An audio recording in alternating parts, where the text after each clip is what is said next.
Hello students, welcome to the class. हम बात कर रहे थे linear partial differential equation of second and higher order की।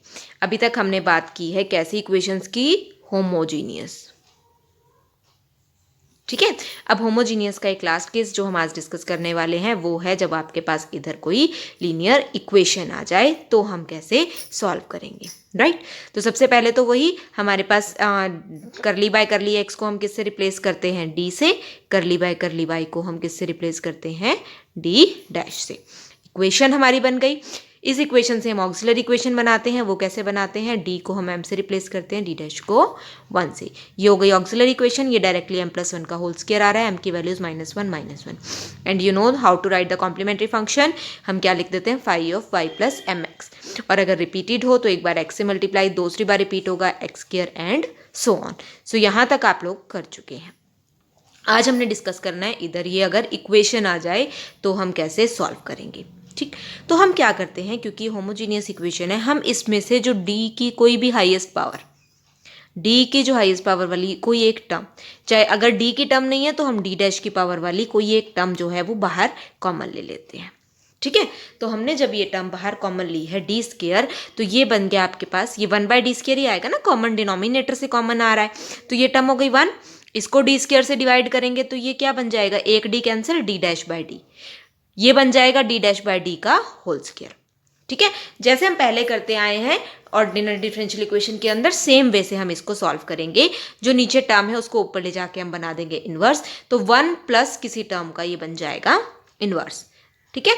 तो 1 प्लस ये जो भी टर्म है इसका बन गया इनवर्स। इसको कैसे खोलते हैं, 1 प्लस एक्स के इनवर्स को, इसको हम खोलते हैं 1 minus x plus x square by 2 plus x square plus minus x cube plus x की power 4 and so on.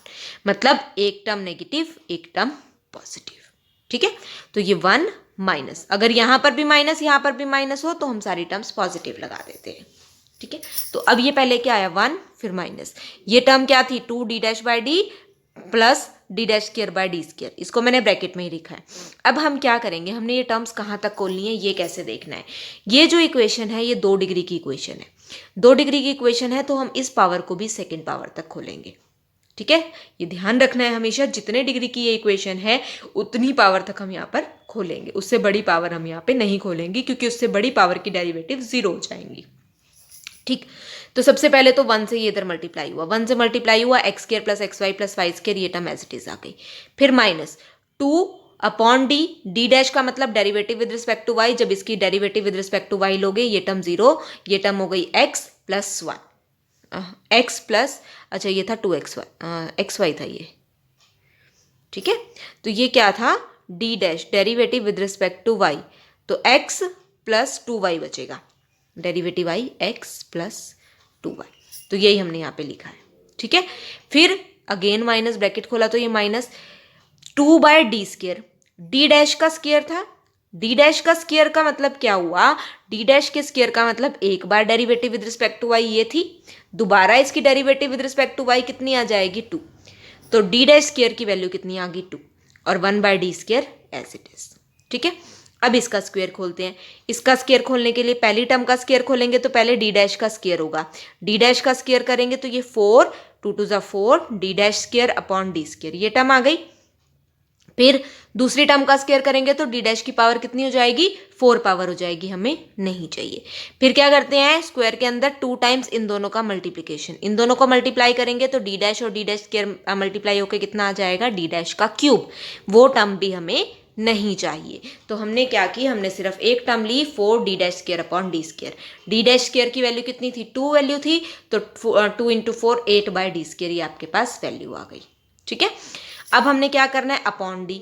Upon D solve करने का मतलब integration with respect to x, तो एक्स के रिस्पेक्ट में इंटीग्रेशन करेंगे तो क्या आ जाएगा, इसका बन जाएगा एक्स स्क्वायर बाय 2 और ये हो जाएगा 2xy। ठीक है। बाहर 2 था उससे मल्टीप्लाई कर दिया। ऐसे ही 2 बाय डी स्क्वायर था, पहली बार इंटीग्रेट किया 2x आ गया, दोबारा इंटीग्रेट किया तो ये एक्स स्क्वायर बाय 2 आ गया। ऐसे यहाँ पे 8 बाय डी स्क्वायर था, एक बार इंटीग्रेट किया 8x, दोबारा इंटीग्रेट किया 8x स्क्वायर बाय 2। ठीक है। अब बाहर अगेन डी स्क्वायर था, पहले मैंने इस टर्म को सॉल्व कर दिया, ये क्या था, y square minus 3xy minus x square plus 8 by 2 यानी 4x स्क्वायर, तो 4 - 1 3x स्क्वायर, तो ये टर्म आ गई। डी स्क्वायर है यानी 2 बार इंटीग्रेट करना है, एक बार एक्स के साथ इंटीग्रेट किया, अब हम वाई को कांस्टेंट रखेंगे, एक्स के रिस्पेक्ट में इंटीग्रेट करेंगे। एक बार इंटीग्रेट किया ये टर्म आ गई, दोबारा इंटीग्रेट किया हमने तो ये टर्म आ गई। सो ये हमारे पास बन जाएगा इसका सॉल्यूशन। ठीक है, so this is your particular integral. ऊपर हमने निकाला था कॉम्प्लीमेंट्री फंक्शन, नीचे ये आपके पास आ गया पर्टिकुलर इंटीग्रल, दोनों को ऐड करेंगे it will be our solution. Same वैसे है जैसे हमने अपने ऑर्डिनरी डिफरेंशियल इक्वेशन में किया था कि हम नीचे से 1 बनाते हैं किसी एक टर्म को, ऊपर ले जाते हैं 1 + x का इन्वर्स टाइप फॉर्म बना के, इन्वर्स को हम खोल देते हैं और उसमें जितने डिग्री की यहाँ पे टर्म होती है उतने पावर तक हम यहाँ खोलते हैं और वो सारी की सारी टर्म्स हम सॉल्व कर देते हैं। डी डैश या डी डैश स्क्वायर, इसका मतलब क्या होगा, derivative with respect to y, d का मतलब होगा derivative with respect to x, 1/d का मतलब होगा integration with respect to x और 1/d' means integration with respect to y। ठीक है, वो इस पे डिपेंड करेगा, हम पार्शियल डेरिवेटिव ही ले रहे हैं ना, इसलिए इंटीग्रेट भी हम पार्शियली ही करेंगे। ठीक है, now our next topic is about non homogeneous linear equations. Non homogeneous के केस में हम क्या करते हैं, नॉन होमोजीनियस के केस में हमारे पास जो फैक्टर्स बनते हैं वो फैक्टर्स बनते हैं AD - BD' - C टाइप के। ठीक है, इस टाइप के हम लीनियर फैक्टर्स में कन्वर्ट करते हैं कि इसके भी 2 केसेस बनेंगे, या तो वो लीनियर फैक्टर में कन्वर्ट होगी या नहीं होगी। फिलहाल हम बात कर रहे हैं जो इक्वेशन लीनियर फैक्टर में कन्वर्ट हो जाती है। अगर ये इक्वेशन लीनियर फैक्टर में कन्वर्ट हो जाती है, लीनियर फैक्टर हमारा इस फॉर्म का होता है AD - BD' - C, तो इस केस में हम जो सॉल्यूशन लिखते हैं वो क्या आता है, e⁻c/ax 5bx + ay। अब यही फैक्टर अगर बार बार रिपीट होता है तो हम e⁻c/ax एक ही बार लिखते हैं, अंदर वाले फंक्शंस पहला 5(1)bx + ay, दूसरी बार के लिए x से मल्टीप्लाई करते हैं, तीसरी बार x² and so on, r times है तो x की पावर r-1 से ये मल्टीप्लाई हो जाएगा। अब इसमें एक केस और आता है, a अगर नॉन ज़ीरो है फिर तो हम ये लिख देंगे क्योंकि c/ax लिखना है। अगर a ज़ीरो हो जाए तो हम कौन सा केस यूज़ करेंगे, उसमें इसी तरह का फैक्टर है लेकिन हम b नॉन ज़ीरो वाला केस यूज़ कर लेंगे। जब b नॉन ज़ीरो होगा तो हम इसको, यहाँ पर हमने लिखा था c/ax, अब हम लिखेंगे -c/by, अंदर टर्म एज इट इज़ है 5bx + ay। ठीक है, यहाँ पर पॉजिटिव था, बी वाले केस में नेगेटिव हो जाएगा क्योंकि बी के साथ बाहर नेगेटिव साइन है। दूसरा यहाँ पर x था, यहाँ पर y हो जाएगा, इतना ही डिफरेंस है। ठीक, हम एग्जाम्पल करते हैं। यहाँ पे हमें डायरेक्ट फैक्टर्स दिए हुए हैं, d - d' - 1, d - d' - 2, z sin 2x + 3y। Direct factor से हमने यहाँ पर a b c चेक किया, a की वैल्यू 1 थी, b की वैल्यू 1 थी, c की वैल्यू 1 थी। इस केस में a की वैल्यू 1, b की वैल्यू 1, c की वैल्यू 2। वैल्यू लिख दी, e⁻x 5(1)x + y और e⁻2x 5(2)x + y। ठीक है, a और b दोनों में 1 1 है ना, तो x + y x + y। a की वैल्यू 1 है, c/ax, यहाँ पे c 1 था तो 1x, यहाँ पे c 2 था तो 2x। पर्टिकुलर इंटीग्रल निकालना है, पर्टिकुलर इंटीग्रल के लिए हमने क्या किया, इन सब टर्म्स को मल्टीप्लाई कर दिया। मल्टीप्लाई करके यहाँ पर क्या था, sin 2x + 3y। साइन के केस में क्या करते हैं, d² को -a² से यानी -4 से रिप्लेस करेंगे, d' स्क्वायर -3² से 3² यानी 9 और d' इन दोनों की मल्टीप्लिकेशन का नेगेटिव -6 से रिप्लेस हो जाएगा। तो ये हमारे पास टर्म आ रही थी, इसके अंदर हमने क्या किया, d² की जगह -4 रख दिया, d' की जगह -9, d' की जगह हमने लिख दिया यहाँ पर -6। ठीक है, तो ये हो गया आपके पास 12। ये 3 टर्म्स अभी हमने कुछ नहीं छेड़ा, ये 3 टर्म्स हमारी एज इट इज़ है। अब ये टर्म हमारे पास बच गई -3d + 3d' + 1। अब क्या करते हैं, या तो ऊपर नीचे d से या ऊपर नीचे d' से मल्टीप्लाई कर देते हैं ताकि दो की प्रोडक्ट आ जाए। अब देखो d से मल्टीप्लाई किया ऊपर नीचे तो नीचे d² और d' बन गया, d² और d' की वैल्यू हमने यहाँ से पुट की। अब बचा नीचे d -6 है तो मैंने d + 6 से ऊपर नीचे मल्टीप्लाई कर दिया ताकि स्क्वायर वाली एक ही टर्म रहे, तो ये बन गया d² - 36। d² की फिर वैल्यू पुट की, नीचे से सब खत्म हो गया, ऊपर क्या बचा, d² + 60। d² का मतलब second order derivative with respect to x, you know how to find the derivative of sine, and 6d का मतलब derivative with respect to x। ये 1 टाइम डेरिवेटिव है, ये 2 टाइम डेरिवेटिव है, बस ये हमने सिर्फ डेरिवेटिव्स निकालनी है और ये हमारे पास आ गया सॉल्यूशन। z कैसे लिखेंगे, complementary function plus particular integral. Complementary function हमने ऊपर लिखा था, this is our particular integral. So ये हमारे पास हो गया सॉल्यूशन। एक एग्जाम्पल और करते हैं, D square minus D D square plus d plus 3d dash minus 2। अब ये देखना है कि इसके फैक्टर बनते हैं या नहीं बनते। अब इसमें देखो, अगर डी स्क्र है डी स्क्र है, दोनों का स्क्र होगा तो हमारे पास फैक्टर बन जाएगा। हमने क्या किया, डी डी डैश इसमें ऐड भी किया और सब्ट्रैक्ट भी किया, ठीक है। फिर हमने क्या किया, उसके साथ ही यहाँ पर जो d था, इस d को हमने रिप्लेस कर दिया 2d माइनस डी से। इस 3d डैश को मैंने चेंज कर दिया 2d डैश और एक d डैश से, ठीक है। उसके अंदर अब हमने फैक्टर्स बनाने हैं। इन फैक्टर्स को बनाने के लिए हमने क्या क्या किया है, देखो हमारे पास एक था डी स्क्र, इसके फैक्टर्स मैं आपको सेपरेटली बनाकर दिखाती हूँ। हमारे पास इक्वेशन है D square minus D dash square plus d plus 3d dash minus 2। मैंने क्या किया, plus D D dash minus D D dash, ठीक है। अब d के साथ अगर मैं कॉमन लेना शुरू करूं, एक तो देखो हमें एक कांस्टेंट है तो कांस्टेंट वाले फैक्टर्स भी बनेंगे, एक d वाले बनेंगे, एक d डैश वाले बनेंगे। तो 3 3 जा 9 टर्म्स चाहिए, 1 2 3 4 5 6 7 है, 9 टर्म्स चाहिए। इसको 9 में कन्वर्ट करने के लिए D square minus D dash square, d को मैंने लिख दिया 2d minus D, 3d dash को मैंने लिख दिया 2d plus D 2d dash plus d dash minus 2 plus D D dash minus D D dash. 2 वाली अब देखो 3 टर्म्स इकट्ठी हो गई, तो 2 के साथ मैंने कॉमन लिया d plus D dash minus 1। अब हमें ऐसी ऐसी टर्म्स इकट्ठी करनी है जिनमें ये फैक्टर बने। d कॉमन लेती हूँ, d के साथ एक तो डी स्क्वायर वाली टर्म हो गई, d के साथ मुझे प्लस डी डैश चाहिए यानी कि प्लस डी डी डैश वाली टर्म चाहिए, और एक माइनस 1 वाली चाहिए। तो माइनस 1 में ये वाली टर्म यूज हो गई, माइनस 1 माइनस डी वाली। अब एक बार डी डैश कॉमन लेके देखते हैं, ये माइनस डी डैश स्क्वायर था तो सपोज चलो माइनस डी डैश कॉमन ले लेते हैं। माइनस डी डैश कॉमन लेंगे तो ये आया प्लस डी, यहाँ पे आ गया आपके पास प्लस डी डैश, क्योंकि माइनस डी डैश स्क्वायर है तो ये माइनस के साथ मैनेज हो गया, ये वाली टर्म भी हो गई। एक लास्ट बचा प्लस डी डैश यानी कि माइनस 1। तीनों में से कॉमन लेते हैं, D plus D dash minus 1 और D minus D dash plus 2। So these are the factors. Factors अगर एक बार आपको बनाने आ जाएंगे, फैक्टर्स बनाने के बाद तो डायरेक्ट हमने सॉल्यूशन लिखना है, जिसका मैंने आपको फॉर्मूला दिया, फॉर्मूले से हमने डायरेक्ट सॉल्यूशन लिख दिया। नेक्स्ट है हमारे पास स्टेप पर्टिकुलर इंटीग्रल निकालने का। पर्टिकुलर इंटीग्रल निकालने के लिए एक्सपोनेंशियल के लिए आपको पता है ax प्लस बी वाई वाली टर्म है, आपने क्या करना है, d को 1 से d डैश को माइनस 1 से रिप्लेस करना है, सोल्यूशन आ गया, कोई केस ऑफ फेलियर नहीं बना, सिंपली सोल्यूशन आ गया। अब यहाँ पे अगर आप लीनियर टर्म है तो इसके लिए हम क्या करते हैं, इसके लिए अब हम देखो यहाँ से हमने 1 प्लस एक्स वाली टर्म बनानी है कुछ, यहाँ से हम डी स्क्वायर कॉमन नहीं लेते, पिछली वाले में हमने क्या कॉमन लिया था, डी स्क्वायर कॉमन लिया था।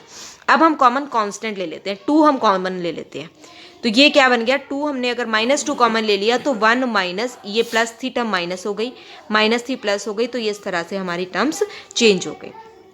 इसका हमने ऊपर खोलना है इन्वर्स, ये टर्म भी इन्वर्स खोल के मैं आपको दिखाती हूँ कहाँ तक निकालना है हमने।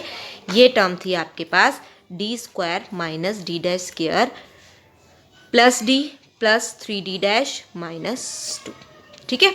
2 मैंने इसमें से कॉमन ले लिया था, मैं इसको न्यूमरेटर में रख रही हूँ -2, मतलब बेसिकली मैं इसका इन्वर्स ही लिख रही हूँ। मैंने -2 का इन्वर्स यानी -1/2 कॉमन ले लिया है, तो ये हो गया डी स्क्वायर बाय 2, माइनस लिया तो ये माइनस का हो गया, ये प्लस हो गया D dash square by 2 minus D by 2 minus 3d dash by 2 plus 1, right, inverse. तो ये टर्म -1/2 तो बाहर है, 1 माइनस प्लस में अगर हमने लिखना है तो प्लस ही लिख देते हैं, D dash square by 2 minus D square by 2 minus D by 2 minus 3d dash by 2, इसका आ गया इनवर्स। चेक करो, देखो यही टर्म है ना, D dash square minus D square by 2 minus D by 2 minus 3d dash by 2 का inverse, ठीक है। अब इधर टर्म क्या है, इधर टर्म है आपके पास एक्स स्क्वायर वाई, कितने डिग्री की है, 3 डिग्री की, तो 3 पावर तक खोलना है। पहली तो आपके पास आ गई 1, सेकेंड के लिए माइनस करके सारी terms as it is, D dash square by 2 minus D square by 2 minus D by 2 minus 3d dash by 2, correct. फिर इसका हमने खोलना है स्क्वायर, वो प्लस के साथ आएगा, इसी टर्म का square, D dash square by 2 minus D square by 2 minus D by 2 minus 3d dash by 2, इसका आ गया स्क्वायर। फिर हमें इसका एक क्यूब भी खोलना है, वो माइनस के साथ, D dash square by 2 minus D square by 2 minus D by 2 minus 3 D dash by 2 इसका क्यूब। बाकी टर्म्स नहीं खोलनी हमने। अब देखो इसमें क्या है, y की तो सिंगल पावर है यानी डी डैश स्क्वायर वाली नहीं चाहिए, x की 2 पावर है तो डी स्क्वायर वाली तक हमारा काम चल सकता है। तो हम ये टर्म और ये टर्म 3 रखेंगे, ये हमारी डिस्कार्ड हो गई। तो -1/2 1 minus plus D square by 2 plus D by 2 plus 3 D dash by 2। Square में खोलते हैं, ये टर्म तो हमें चाहिए ही नहीं क्योंकि इसकी सेकंड पावर तो 4 हो जाएगी, ये तो हमें कहीं के साथ मल्टीप्लाई भी नहीं कर सकते। इसका स्क्वायर भी नहीं कर सकते क्योंकि इसकी पावर 4 हो जाएगी, हमें 4 पावर नहीं चाहिए। इसका स्क्वायर कर सकते हैं प्लस डी स्क्वायर बाय 4, इसका स्क्वायर क्योंकि ये डी डैश है, इसका स्क्वायर भी नहीं कर सकते। अब मल्टीप्लाई करके देखते हैं कौन कौन सी मल्टीप्लाई कर सकते हैं। इसको किसी के साथ नहीं मल्टीप्लाई कर सकते, ये डी स्क्वायर वाली डी के साथ मल्टीप्लाई करने से 3 पावर हो जाएगी, नहीं चाहिए। ये इसके साथ मल्टीप्लाई हो सकती है, इन दोनों को मल्टीप्लाई करेंगे तो पॉजिटिव टर्म ही आएगी, positive term plus 2 times D square by 2 into 3 D dash by 2। ठीक है, अब इन दोनों को भी मल्टीप्लाई कर सकते हैं, ये दोनों भी नेगेटिव हैं तो plus 2 times D by 2 into 3 D dash by 2। ठीक है, फिर नेक्स्ट टर्म क्यूबिक में खोलते हैं। क्यूबिक में हमें कौन कौन सी टर्म्स चाहिए। क्यूब इसका नहीं करना, क्यूब इसका नहीं करना क्योंकि 3 पावर तो किसी की भी नहीं है। देखो 3 पावर तो नहीं है ना किसी की भी, डी की 2 पावर और डी डैश की 1 पावर तक हम ले सकते हैं।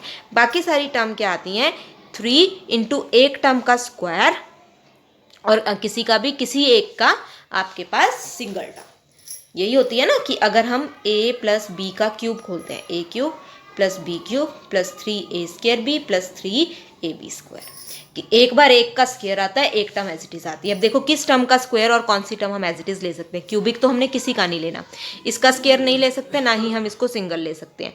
इसका स्क्वायर भी नहीं ले सकते, इसको हम सिंगल ले सकते हैं। इसका सिंगल लेंगे तो ये किसके साथ मल्टीप्लाई होगी, ये एज इट इज इसके साथ मल्टीप्लाई तो नहीं हो सकती, ये एज इट इज इसके साथ मल्टीप्लाई हो सकती है। ठीक है, इसका हम स्क्वायर नहीं कर सकते तो इसके स्क्वायर के साथ ये मल्टीप्लाई नहीं हो सकती। खत्म हो गया केस। इसको किसके स्क्वायर के साथ मल्टीप्लाई करना था ये देखना था, क्योंकि इसका स्क्वायर नहीं हो सकता। इसका स्क्वायर, हाँ इसका स्क्वायर हो सकता है और ये एज इट इज मल्टीप्लाई हो सकती है। तो ये टर्म क्या बनेगी, +3, इसका स्क्वायर, फर्स्ट टर्म का स्क्वायर करेंगे तो डी स्क्वायर बाय 4 और ये टर्म एज इट इज लिखेंगे तो 3 D dash by 2। So these will be the all the terms. Correct. तो ये अब आपने इनके साथ एक्स स्क्वायर वाई को सॉल्व करना है। देखो यही टर्म्स आ रही हैं हमारे पास, 1 minus D dash square by 2, ये तो हमने लेनी ही नहीं, ये तो 0 ही हो गई थी इसीलिए मैंने हटा दी, plus D square by 2 plus D by 2 plus 3 D dash by 2 plus D square by 4 plus ये 2 से 2 कैंसिल कर देंगे तो 3 डी स्क्वायर डी डैश ये बन जाएगा, 3 2 6 by 4 d square D dash आ रही है। ठीक है, अब एक टर्म ये आ रही है 3 2 6 या 2 से 2 कैंसिल कर दो, 3 डी डैश बाय 2। एक ये टर्म आ रही है 9 by 8 d square D dash. ठीक है, अब इन सब के साथ मैंने एक्स स्क्वायर वाई को मल्टीप्लाई किया, डी मतलब derivative with respect to x, d dash मतलब derivative with respect to y. Derivatives निकाली हैं, सिंपली ये सारी टर्म्स हमारे पास आ गई हैं। So this is our solution for particular integral. ये पर्टिकुलर इंटीग्रल निकला, ऊपर हमने निकाला था कॉम्प्लीमेंट्री फंक्शन, दोनों को सम करेंगे हमारा सॉल्यूशन आ जाएगा, z is equal to complementary function plus particular integral. ये आपका पर्टिकुलर इंटीग्रल, ये आपका कॉम्प्लीमेंट्री फंक्शन। ठीक है, अब आपको समझ में आया कि ये हमने 3 टर्म्स थी ना आपके पास, क्यूबिक था इसलिए हमने क्यूब वाली टर्म को सॉल्व किया, इसकी कम से कम एक टर्म जरूर आएगी। ठीक है, so this is your solution. Rest we will do in the next lecture. Thank you.